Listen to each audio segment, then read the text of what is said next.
Good morning, good afternoon, good evening. My name is Thomas Chih-Hsiung Chen. I'm Dean of National Yang-Ming University School of Law, Taiwan. Welcome to join today's Web-Symposium about issue of internet governance under the Russia-Ukraine war.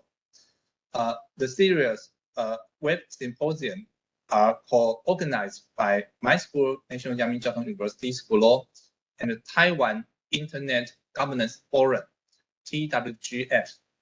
In addition to today's session, we will have another session on June 16th on ICANN's role in the real world, and the final one on June 23rd about Taiwan's perspective, which was in the Chinese language. In these months, many universities in Taiwan hold commencement ceremony. Students happily taking picture with their campus, but many students at Ukraine cannot do this because their campus has been destroyed by Russia's invasion. Just when the world is gradually recovering from the COVID-19 pandemic, the Russia-Ukraine war starts in February sent alert to us that our peace is still under threat. From media, we have seen how people of Ukraine fighting bravely for their country. The reason that people around the world sent resources to support Ukraine is because we think this war is not just about Ukraine, it's about the whole free world. Internet governance has been one of controversial issues in this war.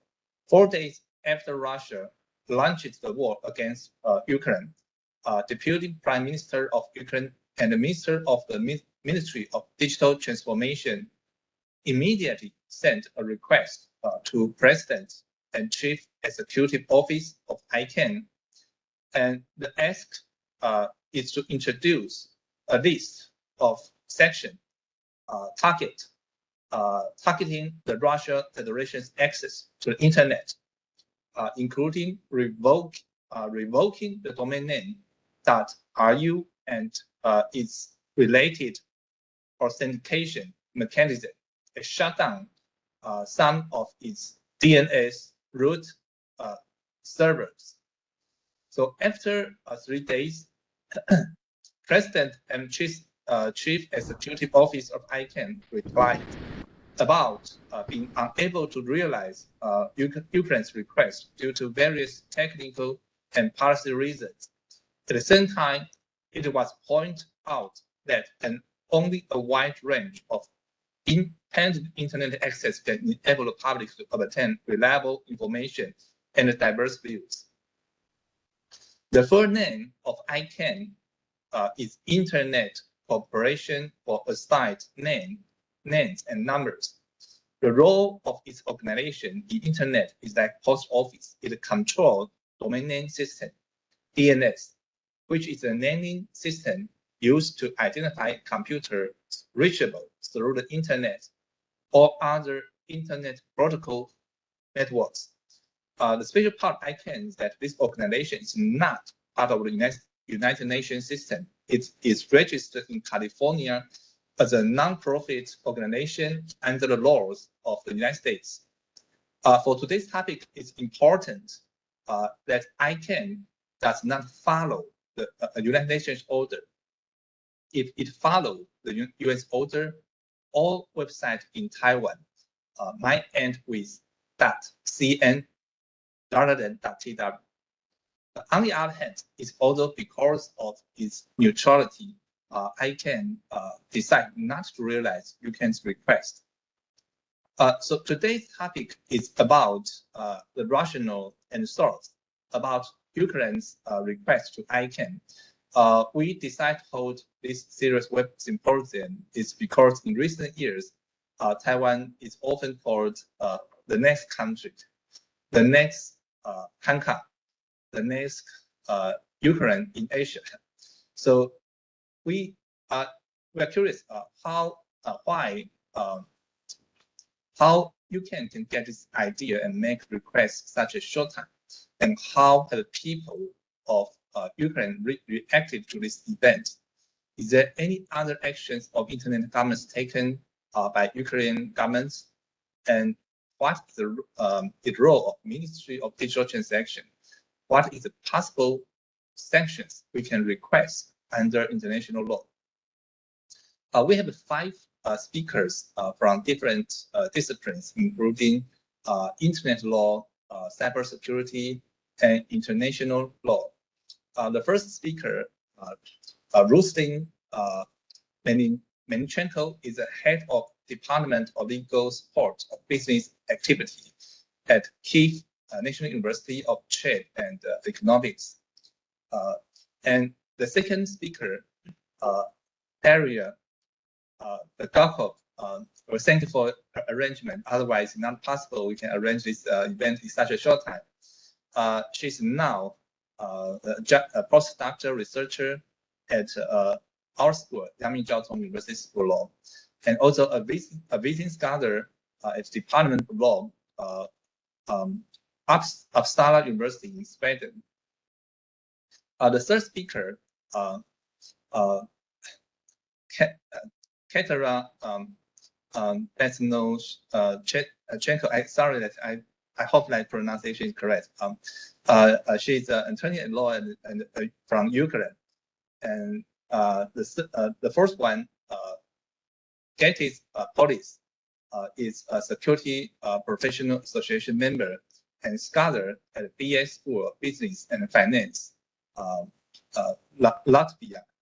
And the final one, William Xu, Xu Huiyan 教授, professor of law, is from National Donghua University Department of Law, and he will teach international internet law at my school in the next semester. So without further ado, let's welcome the first speaker, Rustin Melnichenko. Yeah. So please give a big hand. Thank you.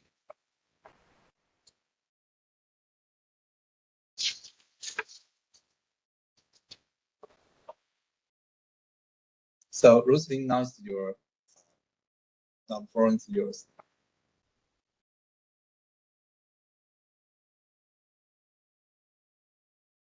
Do you hear me? Do you Yes, see yes. my presentation?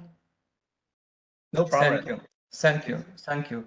First of all, I want thank personal Mr. Thomas and all Taiwan colleagues, all foreign colleagues for kind invitation to this workshop and for possibility to share a Ukrainian experience to raise this common problem, discuss it, and try to find solution how to solve a problem in this sphere.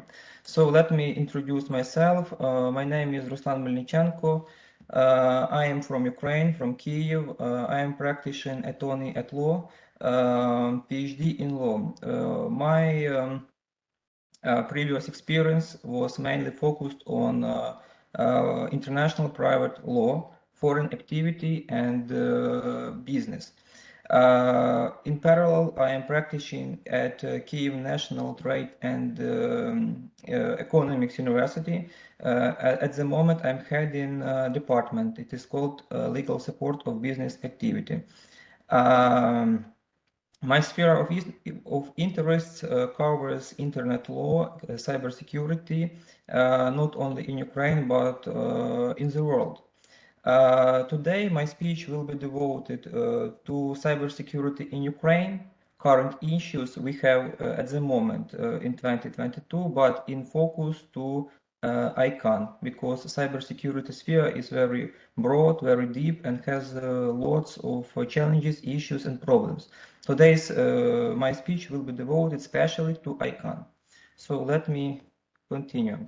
First of all, I want to focus your attention on key questions, which I want to answer, and I want you to comment, to discuss with us together. So I believe there are 3 key questions at the moment in this sphere. So the first one is what is really the role of existing network government and how this government shall influence and which role it shall play in real war at the moment in Ukraine, and I hope it will be stopped immediately and no similar actions will be in Ukraine and will be in other part of the world. The second one is there any high level of value pursued to network governments based on the original core values? I mean, what shall prevail, national interests or international law, international human rights?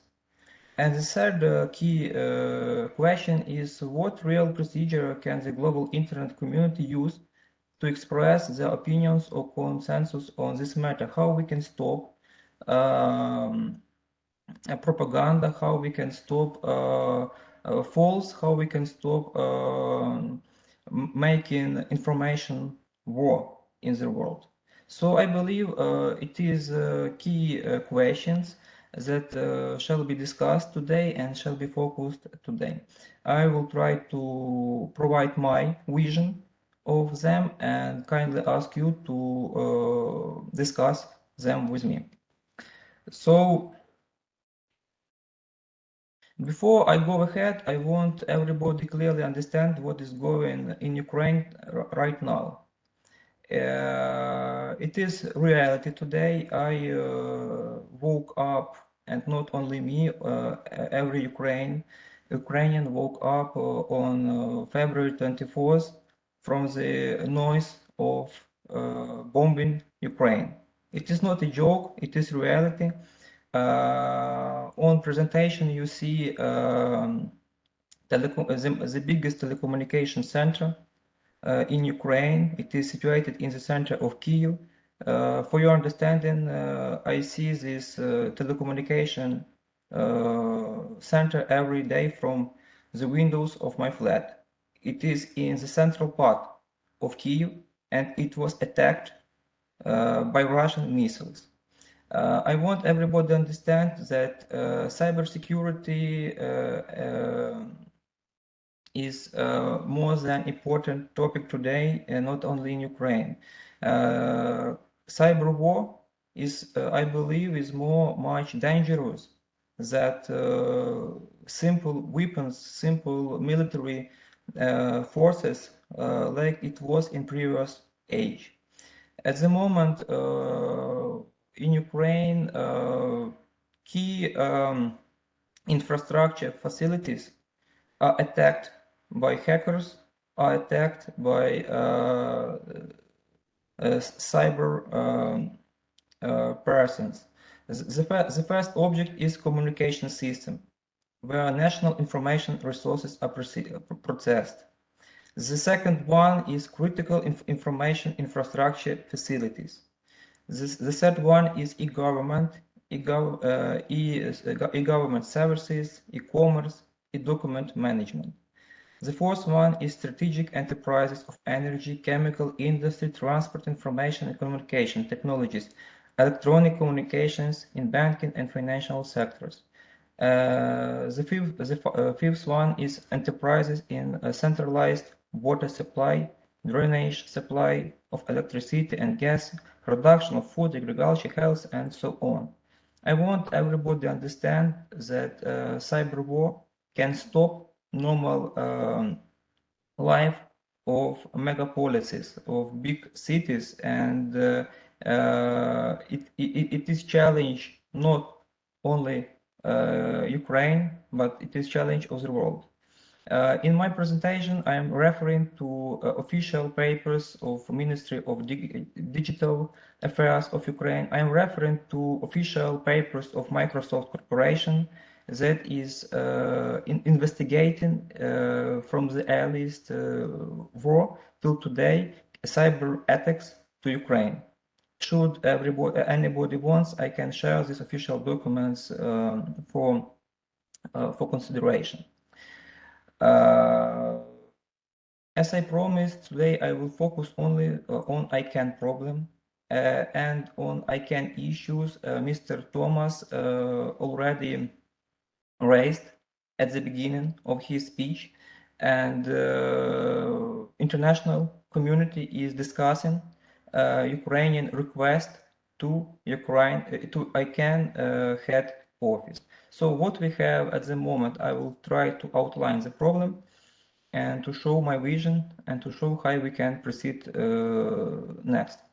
So what we have on February, from the early beginning of the war in Ukraine, Ministry of Digital Affairs, Mikhailo Fedorov sent request to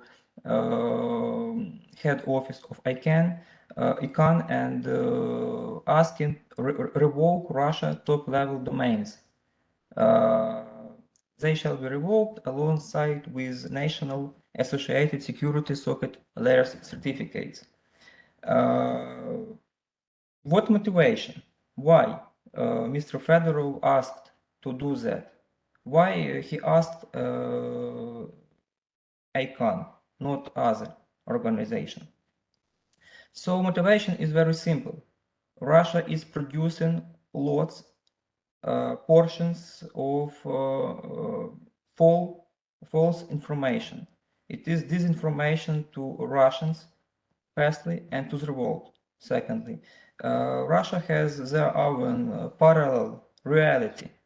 They have their own understanding what is going, and they have own history. They are trying to create picture, and they are trying the world believe to their reality, to their values, and to their future, but not to the international law, and they have nothing common with international law. That's why motivation of Mr. Fedorov was stopping propaganda in internet by the way of revoking Russia's top-level domains. What he faced, what Ukraine faced, and what we have at the moment. ICANN's President Marby concluded by stating that ICANN does not monitor any access to the internet, nor do they control any content. It is very important. The next one is that the Ukrainian ministers wish that in this way users would find trustworthy information on websites of other top-level domains. That is only international domains, cannot be fulfilled because it is based on false assumptions. Dear colleagues, what is real legal status of ICANN? The answer is very simple. ICANN is an Internet Corporation for Assigned Names and Numbers. It is independent, non-governmental organization. It is a technical organization. It is not political organization like Department of United Nations or other international official political organization. It is different. It is not government. It has nothing common with policy. This is the result of decentralized structure of the internet in technical aspects, but also of the decentralized allocation of responsibilities and authorities. ICANN is like a technical organization that registering domains in the internet system, and it is all. It is technical. It has technical authorities. Separate organization in each country. In Ukraine, it is separate. In Japan, it is separate. In each country, there is separate authority.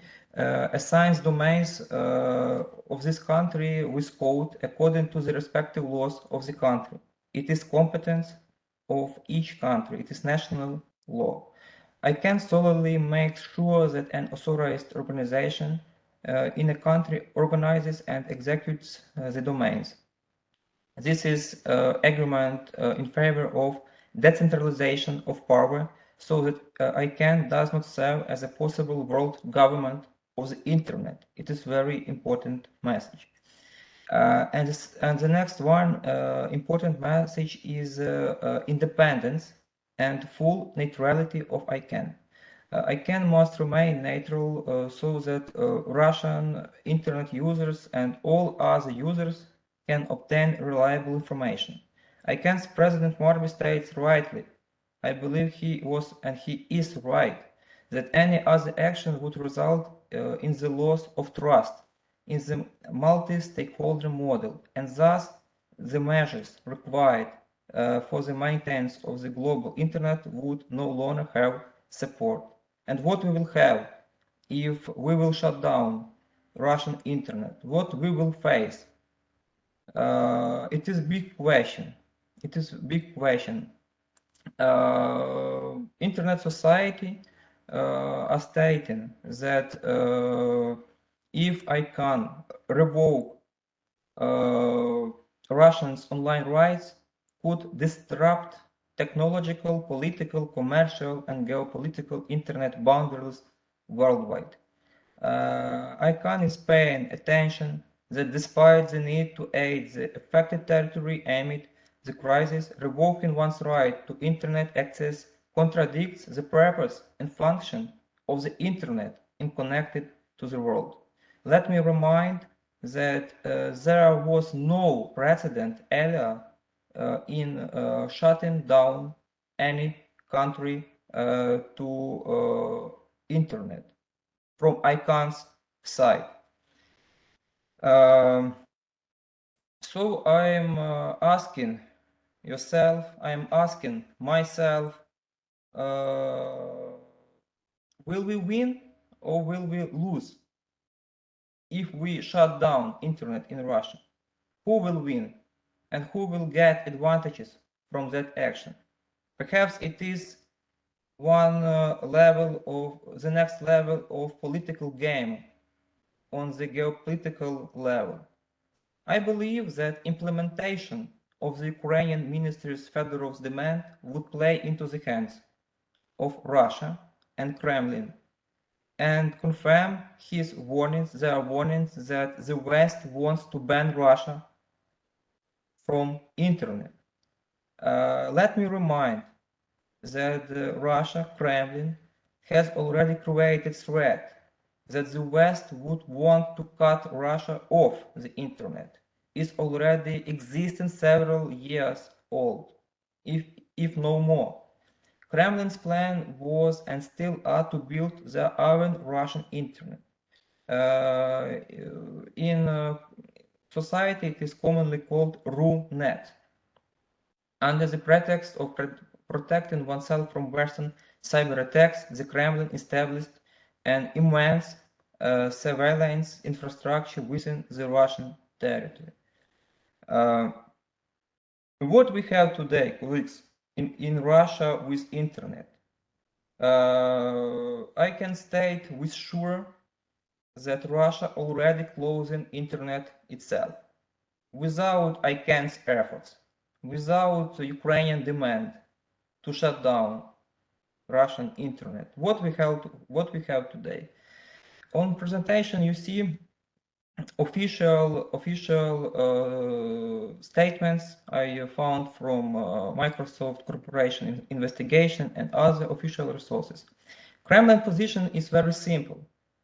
Beginning from now, all data traffic must be directed through cross points in Russia. Only this approach makes it possible to filter and monitor data traffic.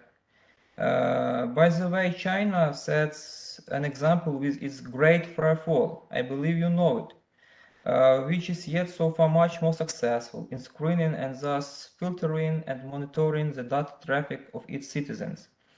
By the way, in Russia, there are laws that corporate groups have to save all Russian citizens' data also pertain to the control of Russian people. What we have in the result, colleagues? LinkedIn. It is world-known professional network. Everybody know. I will know commenting what this network is at the moment, and it was never worked in Russia because of Russian laws that information shall be collected and filtered by Russian authorities. It is absent. Facebook, the biggest network corporation, presenting everywhere. I believe it is one of the most successful network projects in the world. What we have in Russia, in March, a Russian court has banned Facebook and Instagram. Instagram, it is a sister company to Facebook, labeling its parent company Meta as extremist, aimed the Kremlin's sweeping crackdown on Western social media giants. Russia's FSB security service accused Meta of creating an alternative reality in which hatred for the Russians was handled. The next one is Twitter. Very famous, very well-known network. Elon Musk is currently trying to buy this corporation. If information will be discovered to him, there is SPAC transaction at the moment regarding Twitter corporation. What we have in Russia, again, it is not working in the normal way. Russia blocked access not only to Facebook, but also to Twitter in order to filter any information regarding the war in Ukraine, regarding real situation in Ukraine, regarding real position of Russia in the geopolitical arena. So conclusion is very simple. Russia already closing internet itself without ICANN's efforts. I will now be very long in my presentation. I will present you my key outcomes, my key messages, my key conclusions, and kindly ask to discuss all the questions you are interested in. Perhaps you would have comments, perhaps you will have objections. So the first my message is that if the internet will be splittered, its basic ideals, freedom of information, will be buried. Every country or blocks of countries will have their own internet. There will no more free internet like it was before. The second message is that any control of the internet may lead to the opposite, information sovereignty and thus censorship. I believe that it is political game with internet, and if I can close access, Russia and other countries may use it in their favor. The next message is that today there is no more universal values that are the basis of the internet. What we see at the moment, we see that national interests are prevail before international values, before international treatments, before international law. The next message is that ICANN has made the right move by rejecting the wish to exclude Russia from the internet. Internet governments must be a greater interest to liberal democracies in the future. And the last one is that if ICANN had not acted naturally on that regard, they would have fueled the attempts of authoritarian regimes, above all China and Russia, to further promote and legitimize their own monitored internets. And I believe common interests of the world and don't want to split internet and to form different parallel realities without free access to information, without freedom of information, and without right for information. Dear colleagues, thank you for your attention. Thank you for this possibility to speak. I will be grateful for your questions. Thanks. Thank you, Dr. Ruslan. Dr. Ruslan analyzed the whole event and also analyzed the role of ICANN on internet governance. And it pointed out that China and Russia already tried to control internet. So if we try to do the same thing, the spirit of open information on the freedom law of information were lost on internet. And so let's welcome the next speaker, Daria Lugakov.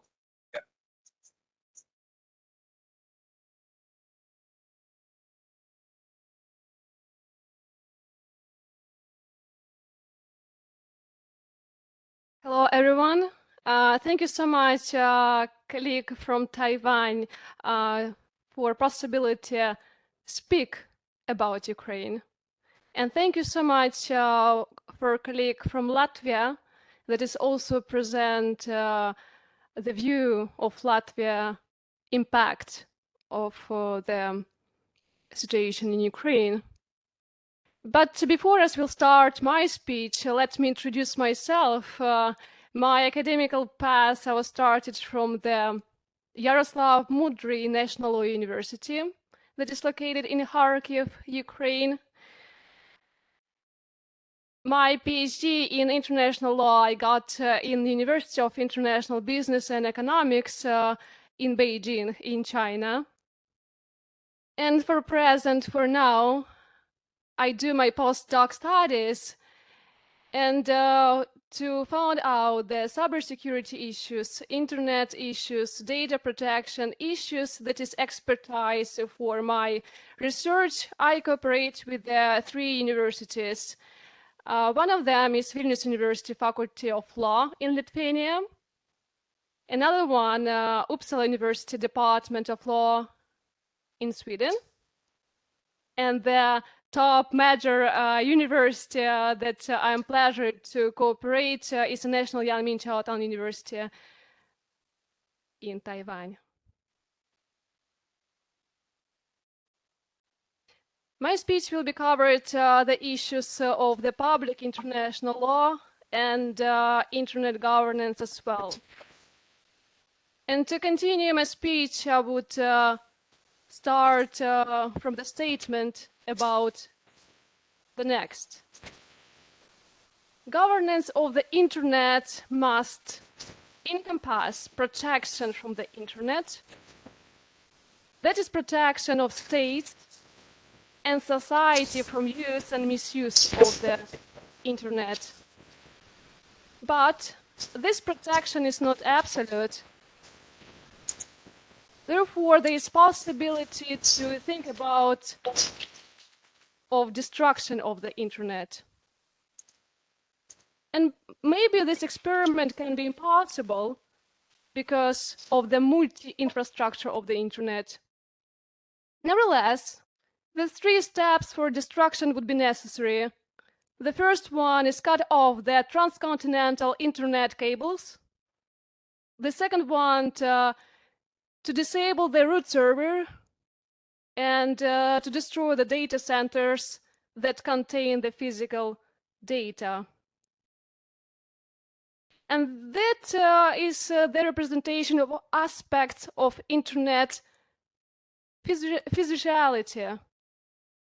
But now the possibility of destruction of internet not only cover the infrastructure technical combination of the physical representation of the internet, but also the cyber representation of the internet. In this regard, The strategy for the protection governed by the international law is focused for 4 steps. The first one, the governance, lead to the internet's basic functionality. The second one is lead to access through the systems. The third one is a focus about communication and information through application based on the protocols of use. And the last one is transactionary functionality. Most examples of national internet shutdown show that internet service providers is technically able to cause the blackout. And that is about the technical vulnerability of the internet. On another hand, the legal system did not contain enough procedural or substantive safeguards to stop the executive order from being implemented from technical vulnerability. National internet policies are limited by international legal rules that influence, for instance, under what exactly content can be censored. This runs to think about the sovereignty-oriented states who see both the internet's physical infrastructure as far as it can be controlled by states and the internet content also fell under the sovereign regulatory powers of particular states.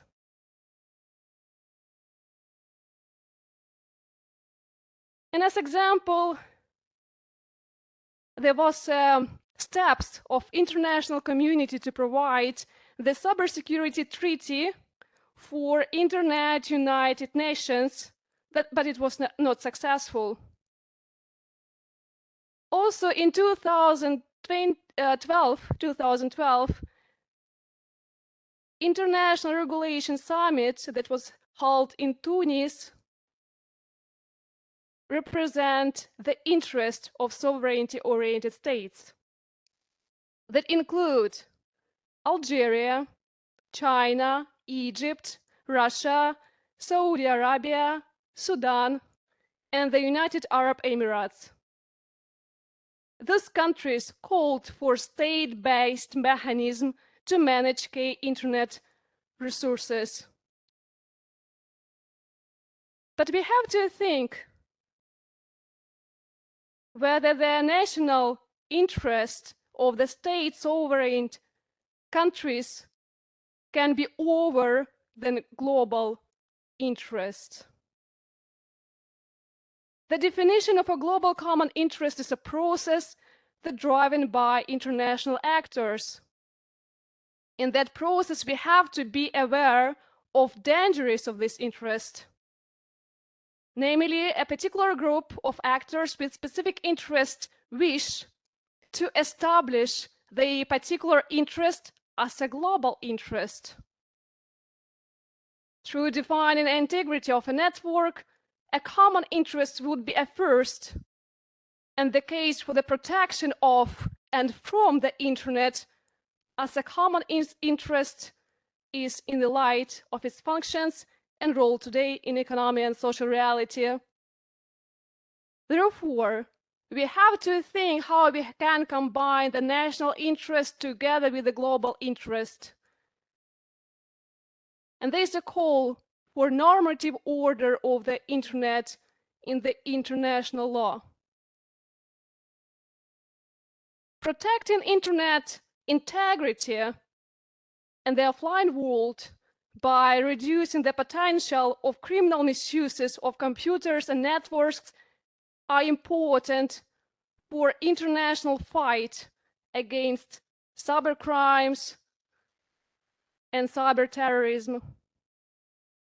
Common criminals continue to misuse the internet both for online variation of the crimes in the technology-based cyber attacks.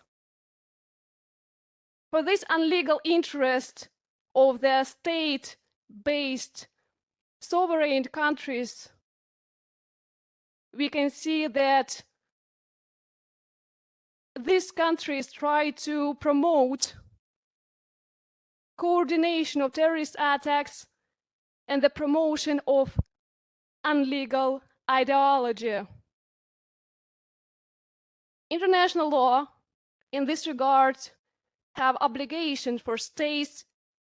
Think about the protection of the integrity of the internet. The internet does not exist as an independent area of sovereignty. States have a moral right and even a legal duty based on their obligations both toward their citizens and toward the global community of states to develop the normative order of the internet and to apply and enforce norms for the internet. The internet, not ruled by any single normative order, as well as it not ruled by any single state. Transborder nature of internet activity has presented a significant challenge to traditional legal institutions in enforced jurisdiction over online global activities. Superstructure of norms that include treaties and convention can together form the normative order of the internet over the individual interests of states. But order important for the development of programs too as well, and define the direction into which information society can be ruled. And it's not a law. If norms are the language of rules in a democracy, then order is the language of rules in a technocracy. If order is law, then it has to be explained and justified by certain values. However, the technocratic argument usually implies that law and the legal order is unnecessary for the processing of internet protocols. And this view is wrong. Order is a law in that it is normative. Order is not law in that it eliminates law as a normative measure. As a normative instrument, order therefore has to be treated as a law and similarly be legitimate. To understand the internet addresses and how law apply for the protection of the cyberspace, lawyers have to be familiar with the binary numbering system. Each top-level domain space is further segmented into subdomains that is represented in the uniform resource locator, such as www.law.yale.edu. In this address, the last one, edu, is the top-level domain. Yale is the second-level domain, and the law is the third-level domain. In this sense, the domain name space is organized the hierarchy of a tree of the internet governance. However, how this tree can be governed? John Perry Barlow, American scientist, not only questioned the sovereignty of states to regulate the presented tree, but generally he called for disconnection of the right of states to regulate what lay beyond their borders. Internet governance must begin with those rules of internet law, international law, that are applicable to all subject areas. And these are rules higher than policy of ICANN according to the normative order. These are the rules that are presented in Article 38, Para 1 of the Statute of International Court of Justice. The first one, international conventions. Second one, international costume. Third one, general principle of law that recognized by civilized nations and as a subsidiary means of establishing the law. And the last one is the judicial decisions and the teaching of the most highly qualified publicists of the various nations.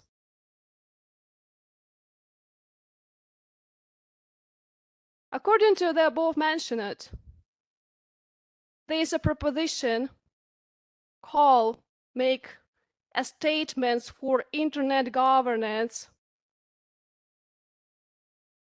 International law is the legal framework that exactly can regulate what lies beyond the borders of any one state, that include the frame and foundations for decisions that relate to internet-related public policy issues.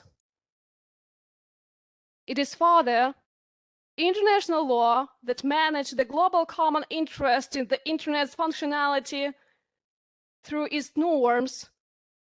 For example, giving the right to universal access for all. It promotes both technological progress collectively and self-actualization, which also works against social frustration. The key critical internet resources, such as internet routing, the domain name system, certificates and trust, and communication cables, have also been called the public core of the internet and deserve special protection from the perspective of value-based approach. The hypothesis that value-based normativity must influence technical standard to ensure inter alia the protection of the common interest is shown to be valid. Far from being a space where only ad hoc norms develop, essential elements of the internet architecture are based on the stable normative arrangements. The internet was never ruled anarchically from technical point of view, so it also cannot be governed from legal point of view by one state. Having shown that the internet order of norm is a hybrid made of national, European, and international law, technical standards, and that is a value-based normative choice of each country. The purpose to regulate the internet by international law remains clear. The internet's functionality is essential to arise as diverse as the international economy, the transnational communication infrastructure, national defense, and human rights protection. International law protects the security, stability, robustness, resilience, and functionality of the internet, its integrity as a matter of common interest. International law is thus the only normative order that can deal systematically with a variety of actors that are relevant for the internet governance and development.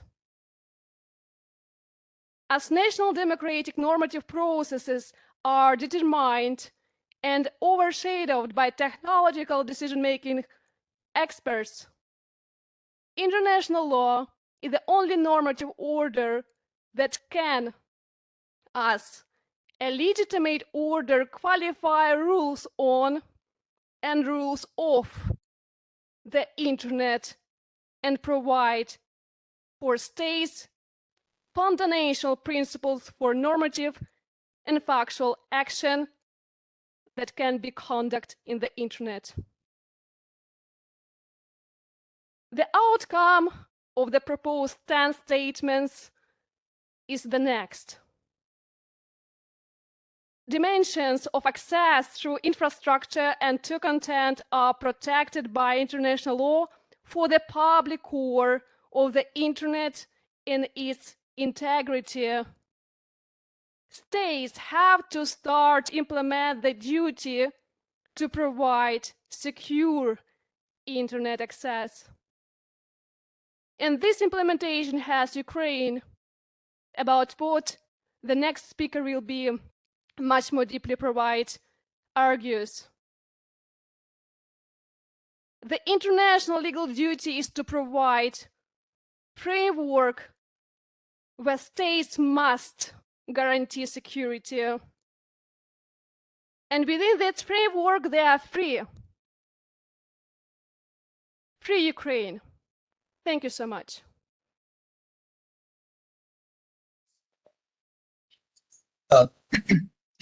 Thanks, Daria. Daria raised a special an argument, the different view. Yeah, it's quite interesting.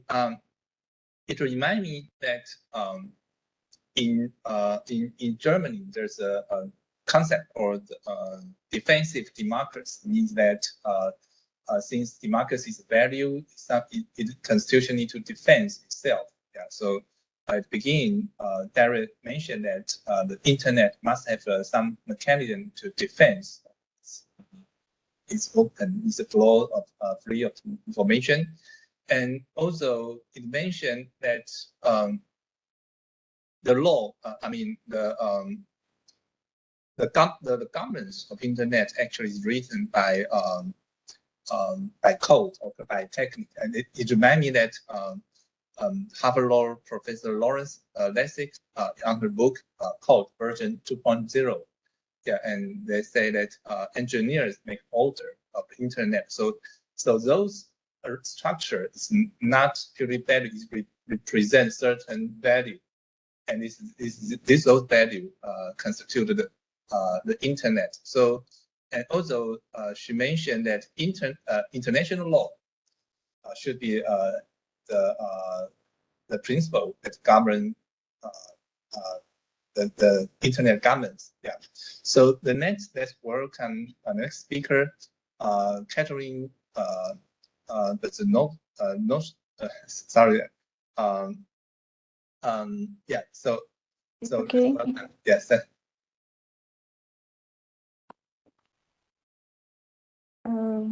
Good day, everyone. First of all, I want to thank you for this opportunity to join this discussion. Thank you, dear colleague from Taiwan and Dr. Daria Bulhakova. I'm really glad that we can representative some points in this subject in Ukraine.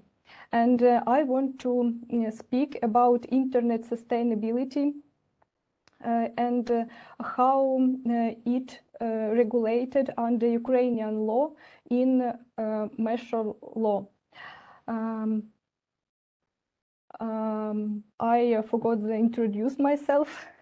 I am an attorney at law, and my sphere of practice is commercial law and IT law, and I representative companies in the court. I want to continue my report in Ukrainian, and Daria will help me with translate for you.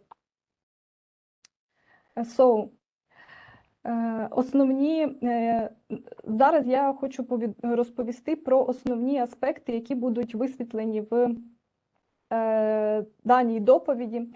Це, по-перше, державні органи України, які можуть здійснювати вплив на інтернет-середовище, в тому числі під час воєнного стану. Дякую, Катерина. Okay, let me introduce the main point of view of my colleague. Katerina would like to propose the main aspects for discussions, and one of them is to tell for audience about the main authorities that represent the issues and can have impact for internet governance in Ukraine. One of them is the state authority of Ukraine that govern the internet environment in the process of real war under martial law. Іншим аспектом моєї доповіді буде можливості впливу на інтернет-середовище в міжнародному, з точки зору міжнародного права і міжнародних санкцій. Наступне and the next aspect of the speech, it will be about how Ukraine can cooperate with the international community and how what the benefits Ukraine can reach. І третє – це обмеження, які можуть застосовуватись до інтернет-середовища як санкції відповідно до законодавства України. And the next one is about restrictions, limitations for the access to the internet sources as a possible reconsideration of implementation of sanctions under the law of Ukraine. І в кінці ми зробимо висновки. And the last one point, it will be about the outcome, the conclusion of the Katerina's speech. І так, основні державні органи, які здійснюють вплив на інтернет-середовище, це, звичайно ж, законодавчий орган Верховна Рада, яка з самого початку російської агресії на території України здійснила ряд дій для того, щоб удосконалити законодавство, в першу чергу, з точки зору кримінальної відповідальності в сфері кібербезпеки. Let me introduce the main state authorities of Ukraine that have impact for internet environment. The first one is, of course, the Verkhovna Rada of Ukraine, to mention that it's legislative power of Ukraine that conduct law. And the Verkhovna Rada of Ukraine, while the Ukraine was attacked, already started to implement some law that can, that can be governed for internet issue as well. And one of the direction is the criminal law, because based on the legislative policy of Ukraine, the cyber attacks covered by criminal law of Ukraine, and this is the first direction of our legislative challenges. Ще одним важливим органом є Рада національної безпеки і оборони України, яка координує і контролює діяльність всіх державних органів в сфері національної безпеки.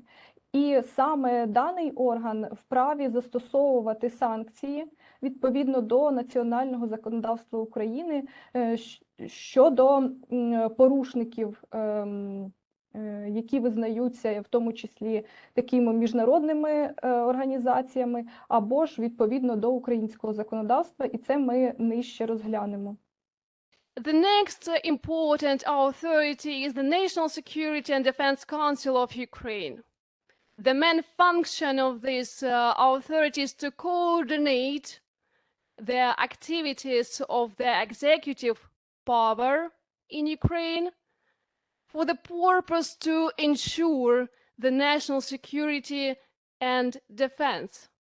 Moreover, this authority has a power to implement sanctions in the internet as well, also if illegal actions was recognized by international community too.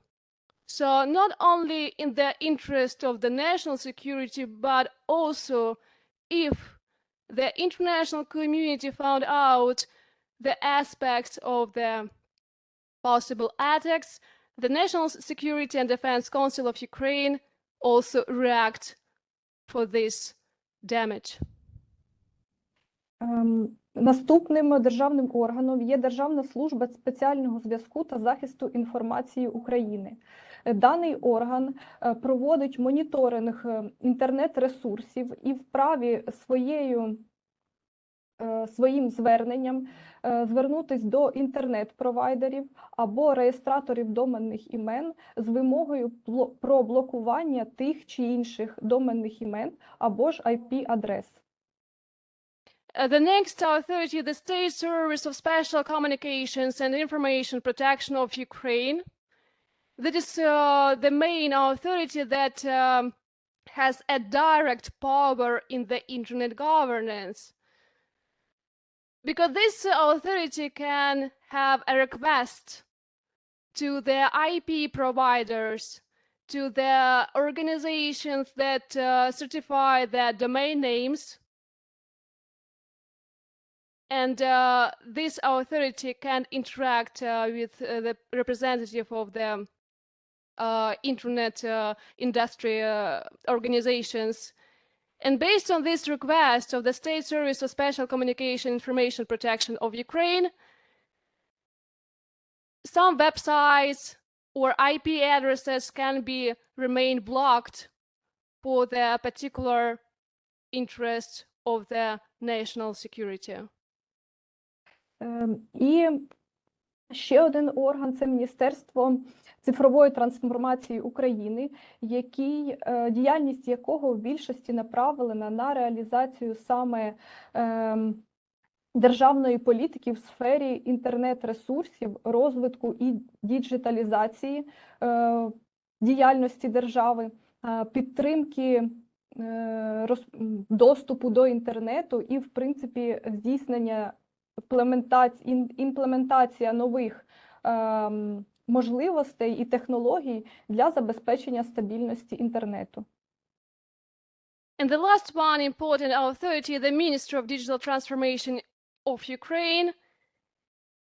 And the tasks are to ensure the formation and implementation of the state policy from the perspective of digital development, digital economy, digital innovation and technologies to ensure a democracy for the telecommunications infrastructure. Із самого початку воєнної агресії саме Міністерство цифрової трансформації було одним із активних державних органів, які залучали міжнародне середовище до обмеження інтернет-ресурсів, і не тільки інтернет-ресурсів, а взагалі впливу Росії і російської неправдивої інформації на населення. І таким чином міністерство зверталось до комерційних технологічних компаній з вимогою зовсім піти з ринку Росії або ж обмежити громадян Росії в доступі до того чи іншого виду послуг. Наприклад, одним із таких... Katerina, thank you so much. Let me translate the first part of your speech of the next slide. So, the Ministry of the Digital Transformation of Ukraine is the body that immediately react while the war started in Ukraine. And one of the direction of this ministry was to call for the international community to have attention to the internet problem. Besides all the requests on the international level, the Ministry of Digital Transformation also calls for the authorities that have impact for internet governance in the cyberspace. And the reason for this was because Russia posted not true information about the situation in Ukraine. And this fact provoke the global disinformation in all countries over the world.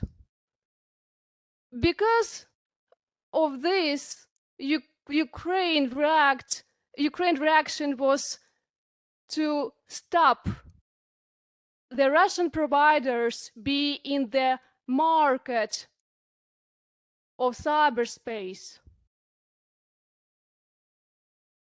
Катерина? Окрім того, в рамках 6-го пакету санкцій, який нещодавно так обговорювався в новинах, українська сторона давала запит на блокування хмарних ресурсів для Російської Федерації. Проте ми знаємо інформацію тільки з новин, що ця вимога не була задоволена, проте офіційного рішення щодо цього поки не опубліковано. Besides all the request to ICANN that was represented by previous speaker, Katerina want to say that now it was introduced the package of sanctions, and internet sanctions one of them. So for now, the international community saw in the internet news about the 6th package of sanctions. Talking about the internet governance, in the framework of this 6th package of sanctions, Ukraine asked to solve the problem not only in the domain names or block some IP addresses, but also pay attention to the cloud services of the providers that is registered under Russian policy. Katerina? Окрім того, взагалі впливу міжнародного середовища на діяльність України, на діяльність, незаконну діяльність Російської Федерації на території України, українське законодавство передбачає застосування санкцій відповідно до національного законодавства. Besides, we can see that through the fact that ICANN reacted not positively due to some reasons, and we understand it. But for Ukraine, it's not a problem, because if the international organization had another feedback about request, in this regard, Ukrainian can follow the national regulation. And based on the national law, Ukraine has a right to conduct own sanctions to the neighbor country. Katerina? Так, основним законом, який дає право накладати санкції на юридичних і фізичних осіб, є закон України про санкції. Даний закон визначає суб'єктів на які можуть бути накладені санкції. Це іноземні держави, іноземні юридичні особи, також представники іноземних юридичних осіб, контролери іноземних юридичних осіб або фізичних осіб, а також особи без громадянства, які здійснюють терористичну діяльність. One of the examples and the main law that provide the possibility to react if there is a problem with the international cooperation, the national power is the law of Ukraine about sanctions. This law provides restrictions for the country, neighborhood to have access as well. And these sanctions cover the subjects of this governance. And the subjects can be not only the state, as we can see with the example of Russia, that is a foreign state anyway, but also the sanctions can be imposed against foreign legal entities, controllers. And by the way, the subjects of the sanctions can be also individuals, non-resident individuals or foreigners. And basically, if we're talking about the private subjects, the sanctions are made possible in the case of terrorist activities in the cyberspace. Звичайно, що для застосування таких санкцій потрібно, щоб були підстави. І саме закон чітко визначає, що до осіб можуть бути застосовані санкції, якщо такі особи здійснюють дії, які створюють реальні потенційні загрози національним інтересам, національній безпеці, суверенітету і територіальній цілісності України, а також сприяють терористичній діяльності інших юридичних осіб чи держав.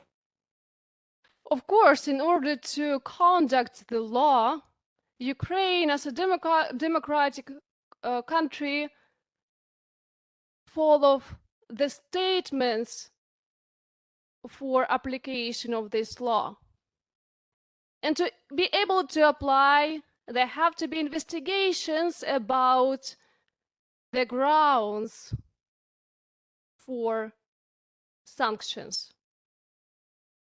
And one of the important grounds, the legal base to conduct sanctions, is when the subjects that it was introduced before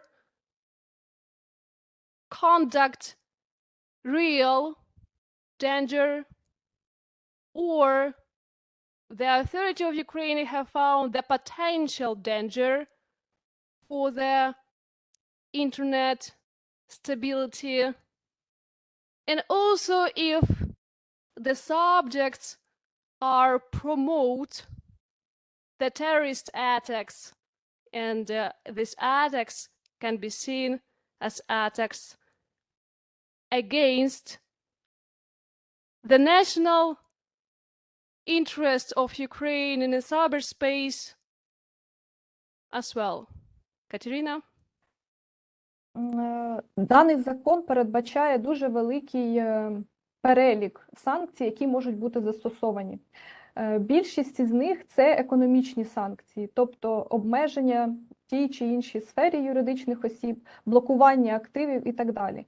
Проте даний закон також визначає можливість застосування таких санкцій, які впливають на інтернет-ресурси і інтернет-середовище. Зокрема, це заборона користування радіочастотним ресурсом на території України, обмеження або припинення надання електронних комунікаційних послуг і використання комунікаційних мереж, а також інші санкції, що відповідають принципам застосування цим законом. І от оцей останній пункт, інші санкції, часто включає блокування, під цим пунктом часто застосовують блокування сайтів, блокування доменних імен або ж блокування IP-адрес. Тобто таке блокування обмежує... Thank you, Katerina. So the main questions, what kind of sanctions can be conducted in the means of the internet governance problems? The direction of these sanctions is about economic stability. So the most of the sanctions are introduced for the economic welfare as well in the cyberspace. The law includes a huge amount of the possible sanctions, and one of them is the ban on the use of radio frequency resources of Ukraine. You can see in the PPT. I will not repeat what is written in the slide. But what Katerina want to mention important that the last provision also includes the terminology used about other sanctions. So other sanctions give the possibility for public authority in Ukraine block domains, block sites, and block IP addresses.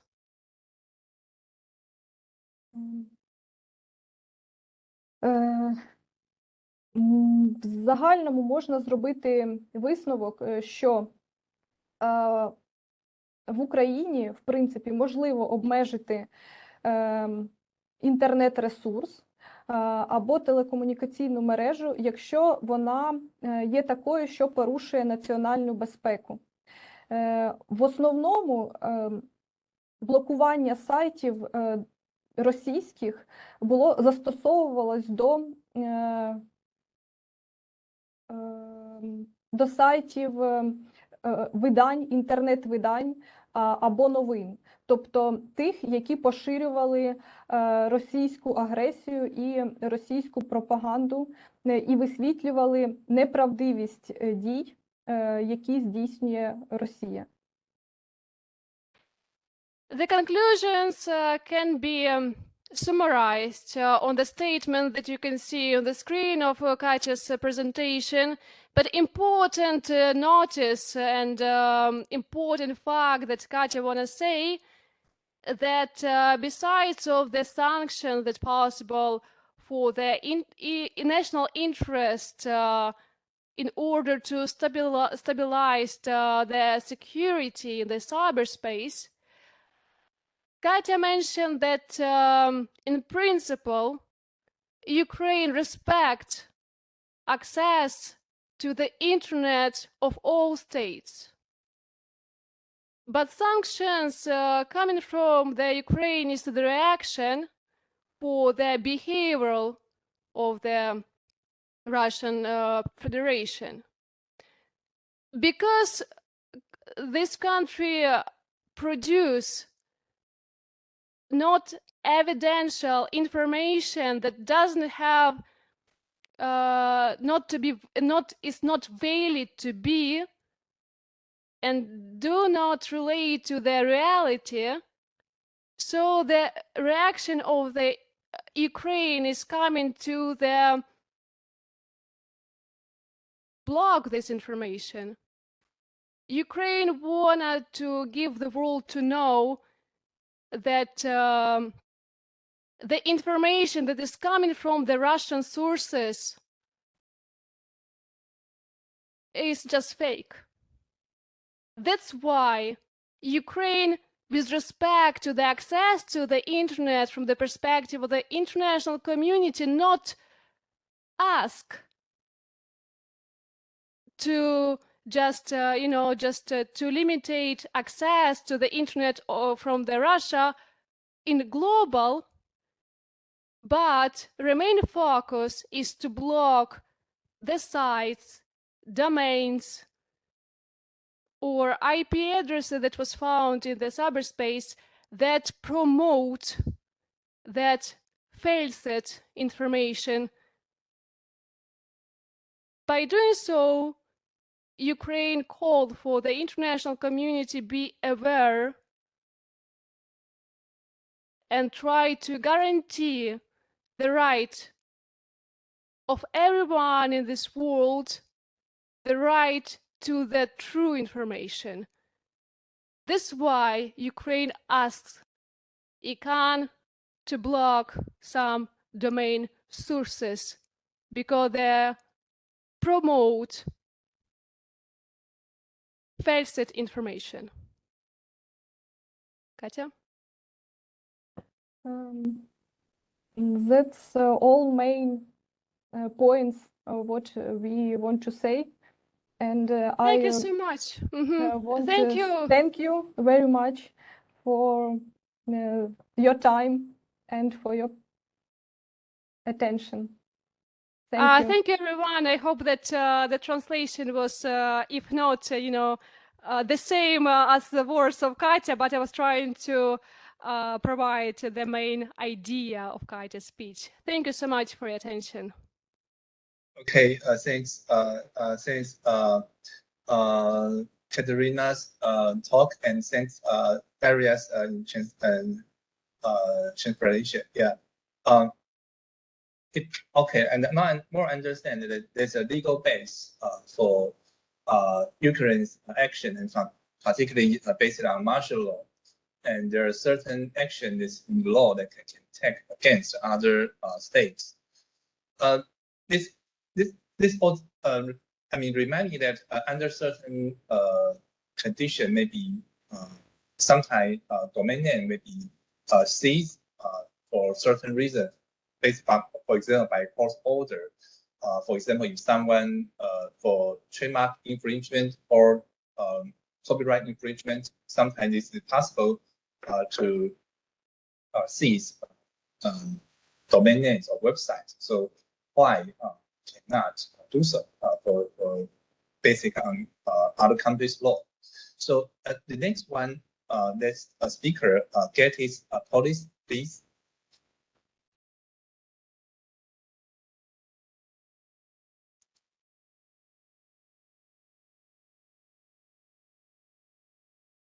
Hello.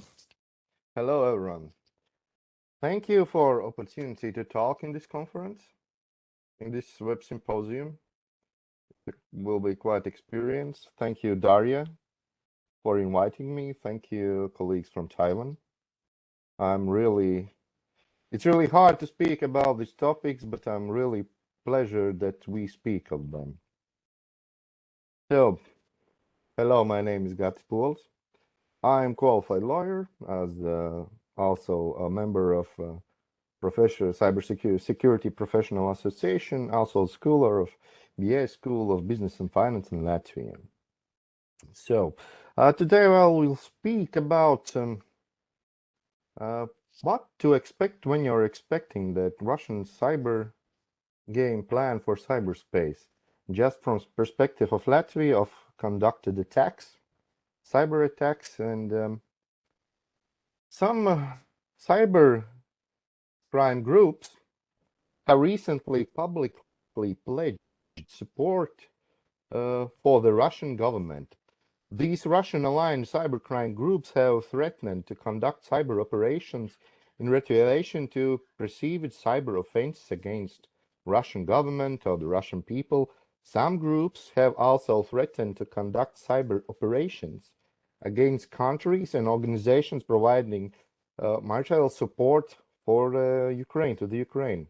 Russian state-sponsored cyber actors, as we see here, because we need to know against whom we are fighting in this cyber war.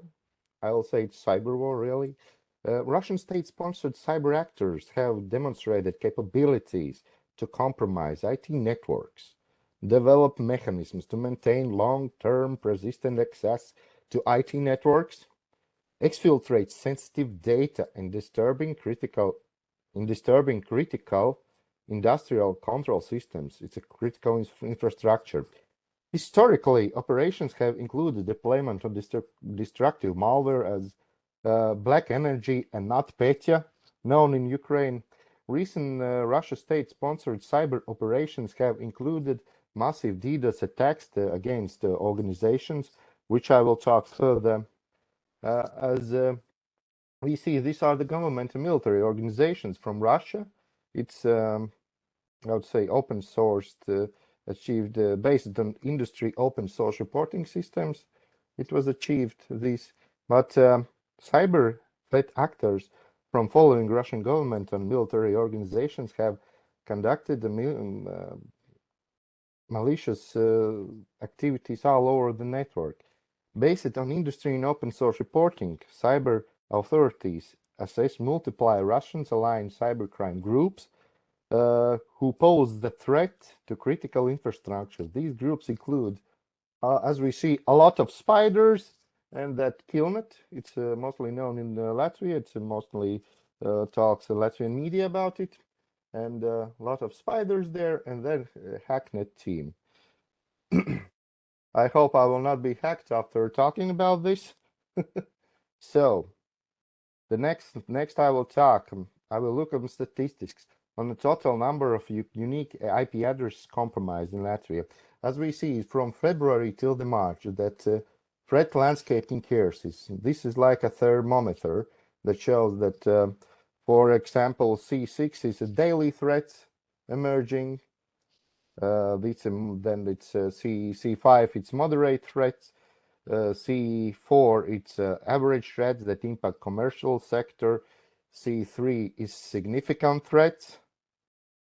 Significant threats, that's a wide impact on commercial sector, state and local government institutions.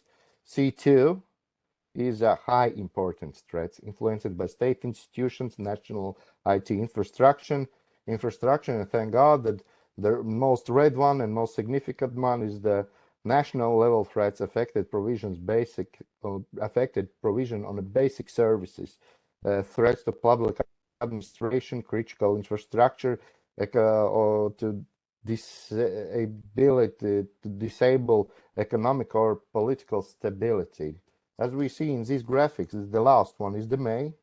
It's a significant increase in attacks on wide impact on commercial sector, state and local governments in Latvia.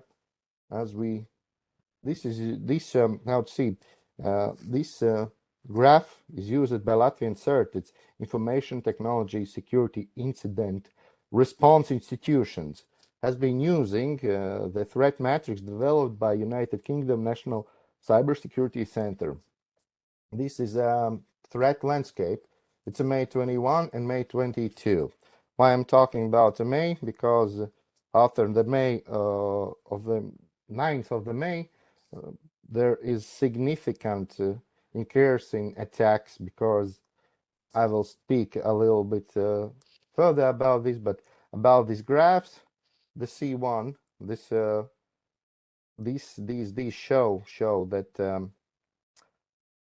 how the impact. This is the impact from the how to say, from the lowest impact to the highest impact. Thank God that the last one is really clear in Latvia right now. And how to say, the lowest impact is vulnerability information and information gathering on harmful contact, and the highest impact is the long-term disruption on critical services and critical service-related systems. And this is how to say, it's affected area.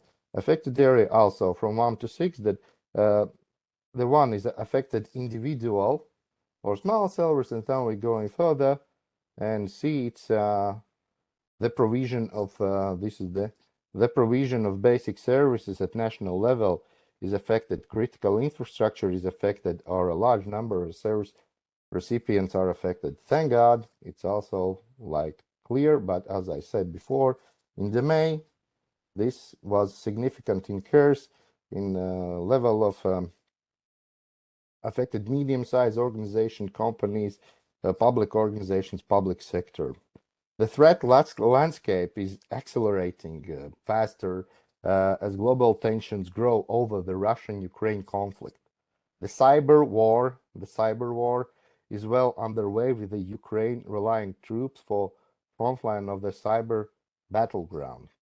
In Latvia, cyber attacks on state-owned digital assets are in main pose. A few weeks ago, there was an attack on the Road Safety Inspectorate. Attack was on Latvian public railway. Also, it was attacked MVD Riga. Russian attackers thought it was the Interior Ministry, but they have a lack of ability for OSINT, open source intelligence. It was a Department of Housing and Environment, but in internet they talk that they hacked Interior Ministry, Latvian Interior Ministry. Also attacked is Latvian private sector as Mobily and Inbox. I'll talk into further. In May, we were hit with a lot of DDoS, disturbed denial of service attacks, along with the attacks on the private sector. In these cases, websites were flooded with traffic to the point they crashed, making the websites unavailable. Amid tensions of early 2020, cyber attacks were already on the rise. Within threat actors targeting public and private sectors, evidence shows that for those kinds of attacks are responsible Russian state actors. Since the Russian invasion began in Ukraine in 24th of February, business and government institutions globally are on a high alert for state-sponsored cyber threats. Now, going to the cases. Early months of this year, I also mentioned that we had a lot of DDoS attacks. Latvia have managed to sort out a number of IT security cases and example for these DDoS attacks and malware attacks and any kind of cyber threats. But even before Russian invasion of Ukraine, our Latvian experts had observed suspicious activity in a core network, but there had been some silence for some time from 24th of February till the 9th of May. Now Latvia is again in the focus of the attackers. As some security specialists say, it's in the first month in the war, we even started to wonder why the systems do not display warning from security monitoring systems. This was due to the fact that for some time we were not an important goal. But since 9th of May, when Russians celebrate Victory Day of the World War II, and we just want to demolish all information about the celebrations because we don't accept it, the situation has dramatically changed. Since the 9th of May, Latvia's cyberspace has attracted attention to Russian aggressors who have carried out attacks on the state institutions as well, companies and organizations and various sectors. Homework for our cybersecurity specialists, they have been done to protect Latvia's critical systems protection so that such attacks would not be effective. But we all should not interfere the development of security measures, as the attackers also continue to improving the methods, tools, and knowledge. The attacks continue to affect other public authorities as medical providers, telecommunication companies, but as we see attackers trying various of different methods, looking for opportunities and exploit vulnerabilities. During the denial of the service attack, during these attacks, a large number of requests were sent to Latvian Safety Directorate. The Directorate has managed to prevent traffic about 9 gigabits per second. Inbox, it's one of the largest Latvian email host and service site, and he was fighting the largest hacker attack in Russian hacker attack in its history. Mobily, it's a system for mobile billing. It fighted the attack of capacity of 6 gigabits per second. This mobile app is a billing application widely used in Latvia for paying parking, transportation tickets, etc. DDoS attacks targeted the infrastructure only, making it difficult to access services, but for assurance, I can say user data was safe. There are attacks what was quite simple and inexpensive, these DDoS attacks, and they are quite easy to deal with, but because of the simplicity, they can be long lasting. As our heads of the third has admitted, the success of these attackers are minimal. So the case is the most common IT security incidents in Latvia for this year is the attacks on critical infrastructure. They are trying and trying, but thank God they don't achieve their goals. So the attacks are on critical infrastructure such as public internet resources, important servers that interfere with access to public organizations, websites, internet banking, ATMs, and other internet important resources. The theft of information and intrusion into the relevant data processing systems. The characteristics of which are the composition of criminal offenses included in criminal law. Botnets. Now, botnets are the zombie computer networks that do what the host or attacker asks and does. Security teams around the world are looking for new solutions with botnet networks, and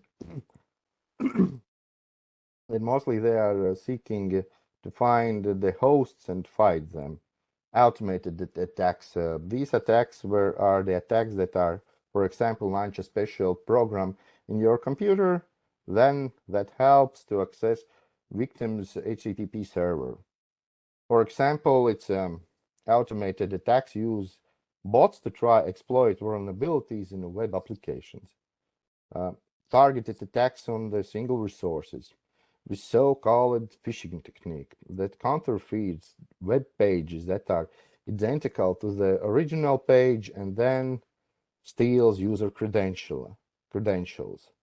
Okay, the least but not the main, spam emails or spam. According to CER data, Latvian internet users receive a lot of spam emails from all around the world. Many security teams around the world have been successfully fighting spammers. So CERT also.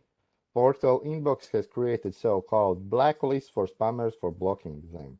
Now we have talked about the most common IT security incidents. Now about the benchmarks. According to CERT, taking into account that the current tense geopolitical situation in Europe and recent cyber attacks on the resources, our Latvian CERT has complied recommendation for Latvian public and private sector institutions and companies. These recommendations highlight the cybersecurity issues that is needed to be addressed in the current governance processes. The first of all, but these all are, how to say, it's a simple measures that we could take to protect us. First of all is the software updates for all of us, all of you behind the screens, me there. It's software updates. It's important to follow software updates and install them immediately. Even 1 day late can be critical. Even an hour late can be critical. You can lose your businesses, your information, your data. You can lose everything. VPN gateway, VPN gateway and network segmentation. Daria also touched in her presentation a little bit about network segmentations. It's recommended to monitor VPN connections and to consider it's an incident when a successful connection from a foreign or a typical network is registered. It's important that network connections are configured with the right access rights and network segmentation for your business needs. It's crucial to segment your network because it is the first steps for security. Configurations that allows uncontrolled access to the entire organization's corporate network and any internal system only with successful VPN connections without additional level restrictions should not be allowed. Okay, this I allow the most one, the multi-factor authentication. Multi-factor authentication must be implemented and used wherever it is possible. This also applies to the VPN service and any web interface available on the public internet. Institutions, social networking accounts must also be protected by multi-factor authentication, and an account recovery procedure must be in place to apply in the event of an accident. Also, the web protection, it's important. It's important. I talked about software updates. It's too important to install regular updates and security patch for the server systems and for all the software. For the most popular open source content management systems such as I would say WordPress, the installation of updates is automatically provided by manufacturer. But for the use of third plugins like TMS plugins should be avoided, as their updates and security are not managed by the content management. Observe more likely future attacks. Observe and think about the future. The intrusions of a group of Russian cyber attacks into IT systems takes place in a good time. Even before the obvious escalations and tensions and extremely visible cyber attacks, the consequences of cyber attacks in Ukraine are also the result. I'm putting emphasis as a result of long-term planning and sabotage. This confirms again that the security of ICT infrastructure must be monitored in timely manner, and that continuous efforts must be made to improve it, so as not to deal with a crisis when it is too late and with more serious consequences. So I'm emphasizing on that ICT infrastructure must be monitored timely, because those attacks are long-term planned and there are a lot of sabotage possibilities. So, thank you all for listening. Have a powerful day.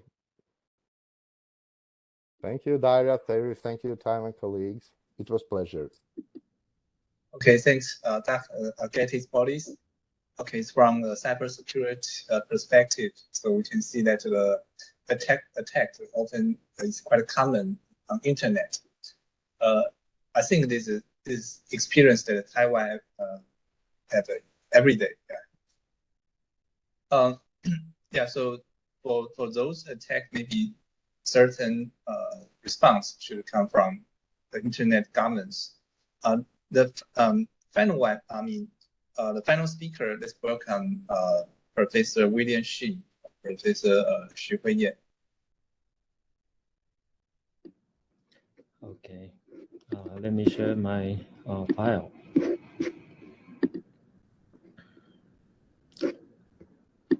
Well, if any of you want to ask a question, you can type your question on the chat room. Yeah. So maybe we can discuss this after all speakers presentation. Oh.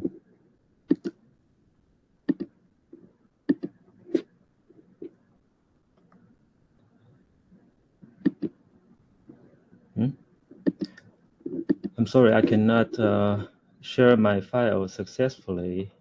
Maybe there is some technical problem. If the colleague at the dean at the School of Technology Law can please share my slide for all the audience. but it's okay. I can share my short talk today.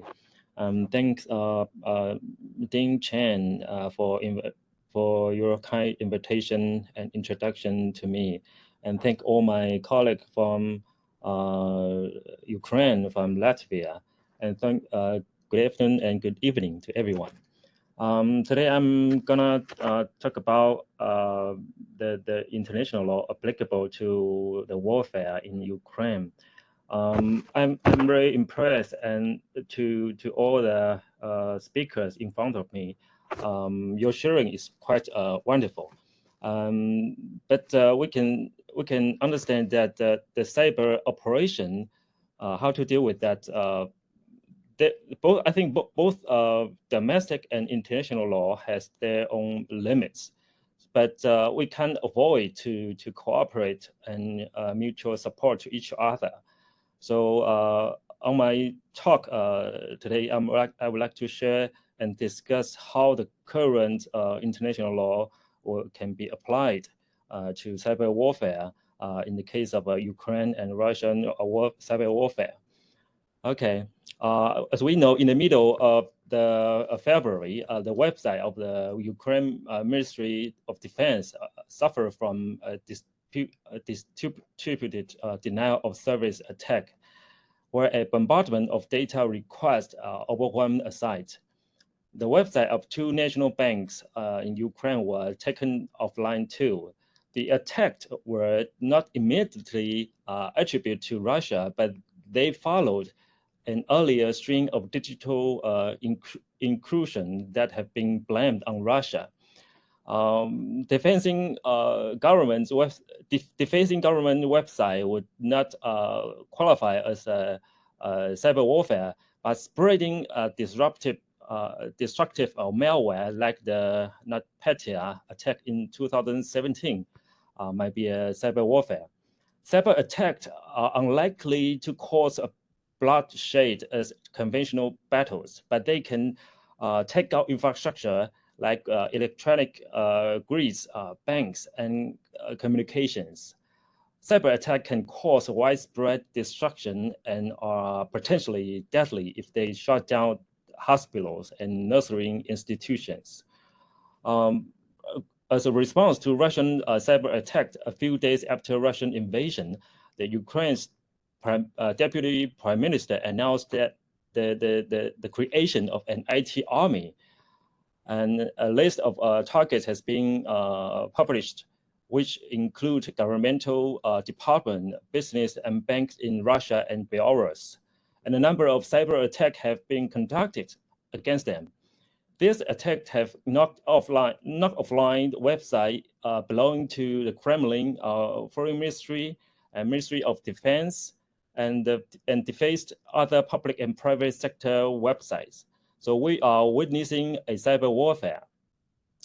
And since the creation of the laws governing armed conflict in the last century, technology has advanced in a way which treaty negotiator and drafter could not possibly have imagined.